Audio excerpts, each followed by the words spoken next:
বয়স আপনার চেহারার গ্লো চুরি করতে পারে, কিন্তু সীমা নয়। বয়সের সাথে দেহ বদলায়, কিন্তু অনেক সময় মন আটকে থাকে সেই পুরনো দিনের স্মৃতিতে।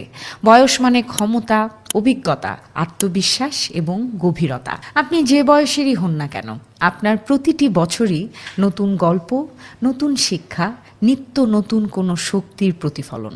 শুধুমাত্র ২০ বছরের সৌন্দর্যে যারা বিমোহিত হন তারা ক্ষণস্থায়ী, তারা শুধুই চেহারায় মজে। কিন্তু ২০, ৩০, ৪০, ৫০, ৬০ প্রতিটি দশকে অভিজ্ঞতায় যোগ করে নতুন মাত্রা। এইজিং গ্রেসফুলি মানে হরমোনের সাথে বন্ধুত্ব করা, শরীরকে নড়াচড়া, ঘুম, খাবারের মাধ্যমে শক্তিশালী করা, ক্রনিক স্ট্রেসকে চিরতরে বিদায় দেয়া। যে নারী নিজের শরীর, মন ও সময়কে সম্মান দেয়, তার সৌন্দর্য কেবল ত্বকের আলোতে নয়, তার শক্তি, পরিপক্কতা, অভিজ্ঞতা, উপস্থিতি এবং মানসিক স্থিরতায় ফুটে ওঠে প্রতিটি পদক্ষেপ।